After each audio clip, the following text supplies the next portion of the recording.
नमस्कार मित्रों, आज का हमारा टॉपिक है RPSC first grade first paper English. इसमें से कुछ टॉपिक हम कंप्लीट कर चुके हैं और कुछ टॉपिक हमारे शेष हैं। तो आरपीएससी का जो नया सिलेबस जारी किया गया था फर्स्ट ग्रेड के लिए फर्स्ट पेपर के लिए, उसमें 10 टॉपिक निर्धारित किए गए थे, जिसमें पहला टॉपिक था टेंस, सीक्वेंस ऑफ टेंस, जो हमारे इस चैनल पर हम कंप्लीट कर चुके हैं। दूसरा टॉपिक था वॉइस एक्टिव एंड पैसिव, ये भी हम कंप्लीट कर चुके हैं। तीसरा है नरेशन डायरेक्ट एंड इनडायरेक्ट, वो भी हम कंप्लीट कर चुके हैं। चौथा टॉपिक था use of articles and determiners, ये भी हम कंप्लीट कर चुके हैं। पांचवा था यूज ऑफ प्रीपोजिशंस, ये भी हम पढ़ चुके हैं। और छठा हमारा टॉपिक था correction of sentences including subject verb agreement, degrees of adjectives and connectives, ये भी हम कंप्लीट कर चुके हैं।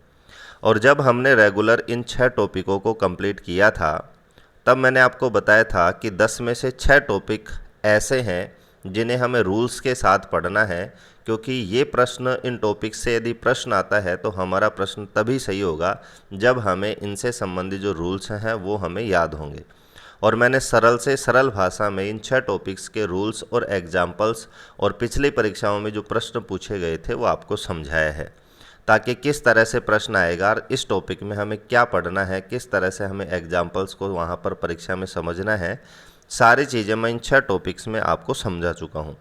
और जब हमने 6 टॉपिक कंप्लीट किए थे, तभी मैंने आपको बताया था कि शेष जो 4 हमारे टॉपिक हैं वो वोकैब से संबंधित, वोकैबलरी से संबंधित हमारे टॉपिक हैं, शब्दों से संबंधित हमारे टॉपिक हैं। इन चारों टॉपिक्स में हमें कोई रूल्स फॉलो नहीं करना है, क्या, ताकि आपको कोई नियम बता दिया जाए और आपका ये प्रश्न सही हो जाए। 1-2 नियम है वो हम शामिल करेंगे, लेकिन इन चारों में आपको ज़्यादा से ज़्यादा जो शब्दावली है वो याद रखनी है। जब तक आपको शब्दावली इंग्लिश की याद नहीं होगी ज़्यादा से ज़्यादा, तब तक इन 4 पॉइंट्स में से यदि प्रश्न आता है तो आपका प्रश्न सही नहीं होगा। और दूसरी बात ये है कि जो 4 या 5 प्रश्न हमारे पेपर में पूछे जाएंगे, उनमें से एक प्रश्न इन 4 पॉइंट्स में से पूछा जाए, केवल एक प्रश्न आएगा शब्द से रिलेटेड। बाकी जो प्रश्न आएंगे वो ऊपर वाले जो टॉपिक हम पढ़ चुके हैं उन्हीं में से हमारा प्रश्न आएगा। तो एक प्रश्न के लिए हमें 4 पॉइंट पढ़ने हैं और चारों के लिए हमें बहुत सारे शब्द याद रखने हैं। तो बहुत सारे साथियों का कमेंट था कि सर इन 4 टॉपिक्स को भी कुछ तरह में समझाया जाए, ताकि इनमें से भी प्रश्न आए। तो हम थोड़ा प्रयास करें कि क्या इसमें पढ़ना है, और इसकी पीडीएफ भी आपको उपलब्ध करवाई जाएगी, ताकि जो मुख्य मुख्य शब्दों को आप पढ़ चुके हैं। तो आज का उसी क्रम में हमारा टॉपिक है glossary of official and technical terms. तो आप देख सकते हैं कि मैंने आपको पहले ही बताया था, ग्लोसरी यानी हमें शब्दावली याद रखनी है।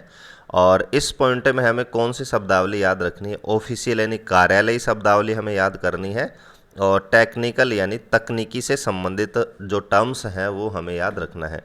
तो 2 तरह के हमें शब्द यहाँ पर पढ़ना है इस टॉपिक में, और कोष्टक में यहाँ पर दे रखा है विद दियर हिंदी वर्जन, और हमें इन शब्दों को हिंदी वर्जन के साथ पढ़ना है, यानी हिंदी अर्थ के साथ पढ़ना है। अब जो पूछा जाएगा वो सारा आपको इस सिलेबस के पॉइंट में उसने क्लियर कर दिया है कि आपको 2 क्षेत्रों की शब्दावली याद करनी है, एक तो कार्यालयी क्षेत्र की और एक तकनीकी क्षेत्र के शब्दों को आपको याद रखना है। इस पॉइंट को क्लियर करने के लिए, इस पॉइंट से प्रश्न जो आए उसका उत्तर सही करने के लिए। और वो जो शब्दावली आप याद करेंगे वो न केवल इंग्लिश में याद करेंगे, बल्कि हिंदी वर्जन में उनको याद करना होगा। अब हिंदी वर्जन में क्यों याद करना होगा, तो इसी वीडियो में मैं एक वेबसाइट से कुछ प्रश्न लेकर के आया हूँ जो इसी पॉइंट से रिलेटेड है। राजस्थान ज्ञान से नाम से वो वेबसाइट है, उसी से मैंने कुछ प्रश्न लिए हैं। वहाँ पर कुछ अच्छे प्रश्न दे रखे थे, तो मैंने इस टॉपिक को समझाने के लिए वहाँ से इन प्रश्नों को कॉपी किया है। तो इस टॉपिक को समझने के लिए देखते हैं कि किस तरह से प्रश्न आएगा, और इसकी जो शब्दावली है उसकी पीडीएफ आपको टेलीग्राम चैनल पर मैं उपलब्ध करवा दूंगा। जो हमारे डिस्क्रिप्शन में अभी तक यदि आप टेलीग्राम चैनल से नहीं जुड़े हैं, तो आप इसी वीडियो के डिस्क्रिप्शन में टेलीग्राम चैनल का लिंक है, वहाँ से जुड़ करके और इस टॉपिक की शब्दावली आप प्राप्त कर सकते हैं।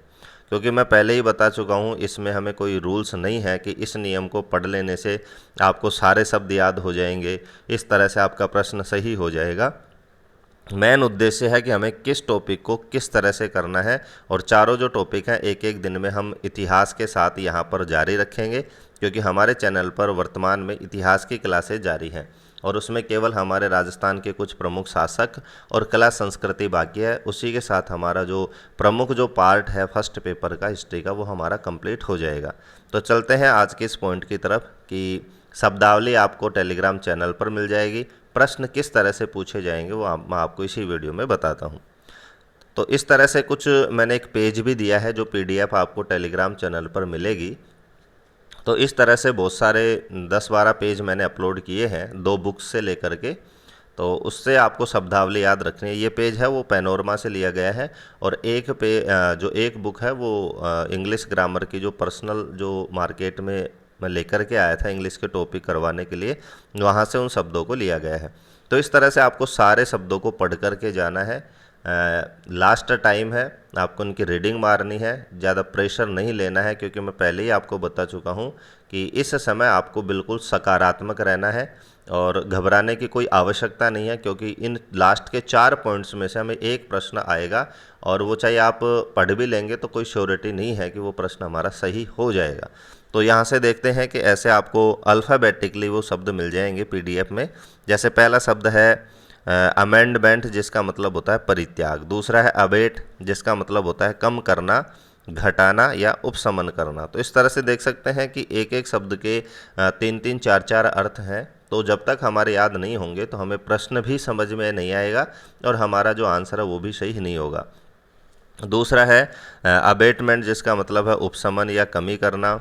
तीसरा है एब्रीवेशन, जिसका मतलब है संक्षेप या संक्षेपण।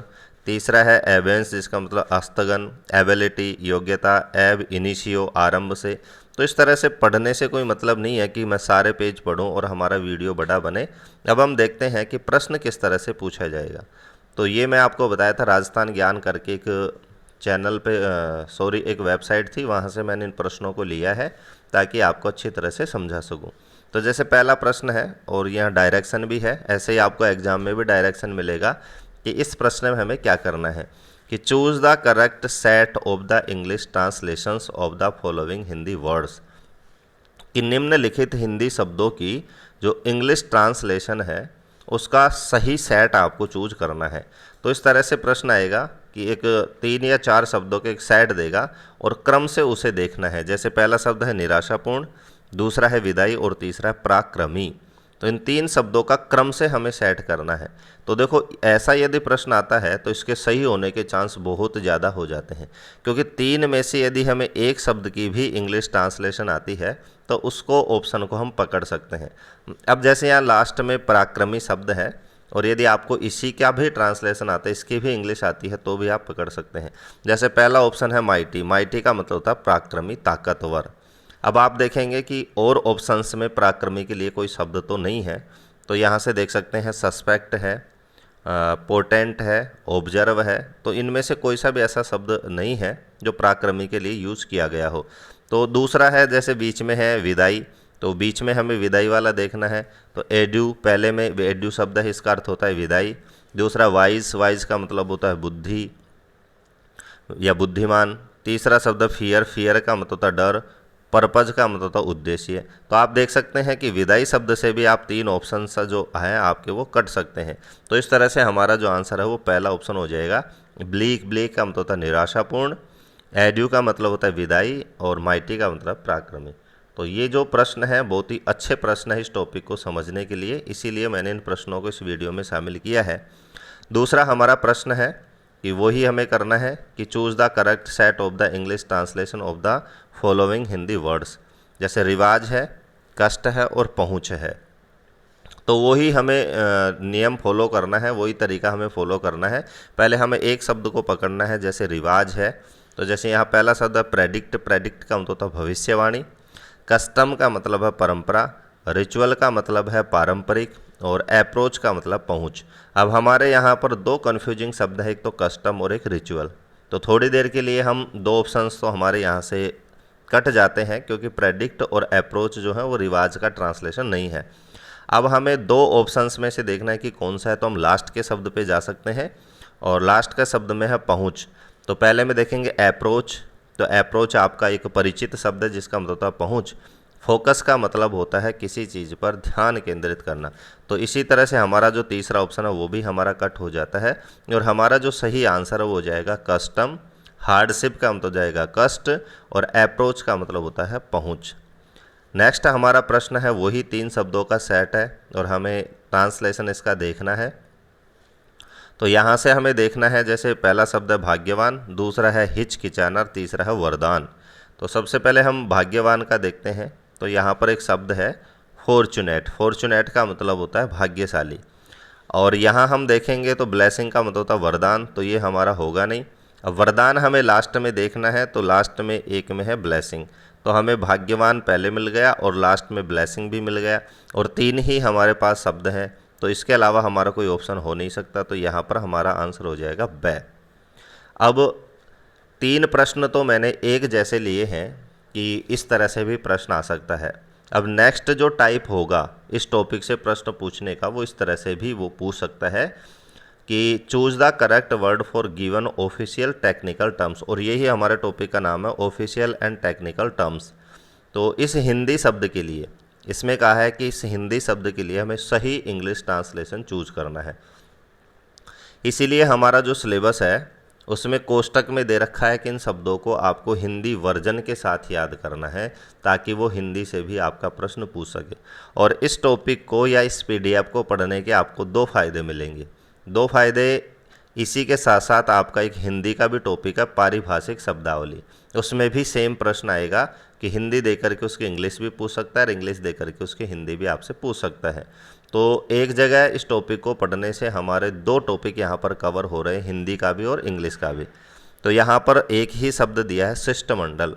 तो शिष्टमंडल के लिए आपको सही शब्द यूज़ करना है कि कौन सा है। और हमने हिस्ट्री में भी पढ़ा है कि अकबर के द्वारा महाराणा प्रताप को अधीनता स्वीकार करने के लिए समझाने के लिए 4 शिष्टमंडल भेजे गए थे। तो उसी शिष्टमंडल का इंग्लिश में प्रॉपर जो शब्द है वो हमें देखना है। जैसे कमीशन है, कमीशन का मतलब होता है आयोग। डायरेक्शन का मतलब होता है निर्देश। और एक शब्द है जैसे डेलीगेशन। तो डेलीगेशन, क्योंकि टाइम कम है, वीडियो बड़ा होगा तो मैं डायरेक्ट आपको आंसर बताऊंगा, क्योंकि इस वीडियो को बनाने का सिर्फ उद्देश्य है टॉपिक को समझाना कि किस तरह से आपको इसको पढ़ना है। तो डेलीगेशन का मतलब होता है शिष्टमंडल। नेक्स्ट है राजपत्र। तो राजपत्र के लिए सही शब्द हो जाएगा गजट, क्योंकि जो भी सरकार के द्वारा राजपत्र जारी किया जाता है उसको गजट कहते हैं। नेक्स्ट हमारा पॉइंट है जैसे अध्यक्ष। तो अध्यक्ष के लिए आपको बताना है, तो अध्यक्ष के लिए प्रेसिडेंट होता है, क्योंकि अभी जैसे कॉलेज में चुनाव होते हैं तो वहाँ पर अध्यक्ष की जगह प्रेसिडेंट शब्द ज़्यादा यूज़ किया जाता है कि कॉलेज प्रेसिडेंट की इलेक्शन है। तो अध्यक्ष के लिए इंग्लिश में प्रॉपर शब्द है प्रेसिडेंट। नेक्स्ट है ह्यूमन राइट्स। ह्यूमन राइट्स का प्रॉपर शब्द है मानव अधिकार। और अब तीसरे प्रकार का जो प्रश्न है वो ये है कि choose the correct translation of the following words from the option given below. नीचे दिए गए विकल्प में से सही ट्रांसलेशन आपको चुनना है। तो 3 प्रश्न पिछले देखे थे, उसमें हिंदी का शब्द दे करके उसकी इंग्लिश पूछी गई थी। यहाँ पर आप देख सकते हैं ऊपर वो अंग्रेजी का वर्ड्स भी दे सकता है और नीचे उसके हिंदी ऑप्शंस में से आपको सही विकल्प चुनना है। तो यहाँ पर ग्लोबलाइजेशन का जो सही सटीक जो हिंदी में शब्द होता है वो होता है वैश्वीकरण। तो इस तरह से 3 प्रकार के प्रश्न इसमें से पूछ सकता है। सेट दे करके सही क्रम में उसका आंसर पूछ सकता है। ऊपर हिंदी का एक वर्ड दे करके नीचे उसका इंग्लिश ट्रांसलेशन का वर्ड वो पूछ सकता है। ऊपर इंग्लिश का एक वर्ड दे करके और उसका प्रॉपर ट्रांसलेशन हिंदी में वो पूछ सकता है। तो मुझे लगता है कि आज के इस वीडियो में आपको जो हमारा 7वां जो टॉपिक है हमारे सिलेबस का वो समझ में आ गया होगा। और इसी तरह से हम 3 टॉपिक और हैं उन्हीं को समझेंगे और उसकी पीडीएफ आपको उसी दिन से मिल जाएगी। तो 1 या 2 दिन में हम इनको कंप्लीट करेंगे और इसी के साथ हमारा इंग्लिश का जो सिलेबस है वो भी कंप्लीट हो जाएगा और इसकी जो पीडीएफ है वो भी आपको प्राप्त हो जाएगी। वीडियो कैसा लगा, समझाने का तरीका कैसा लगा, और अभी तक हमारे चैनल को सब्सक्राइब नहीं किया है, प्रॉपर और अच्छी तैयारी के लिए चैनल को सब्सक्राइब करें। वीडियो को लास्ट तक देखने के लिए धन्यवाद।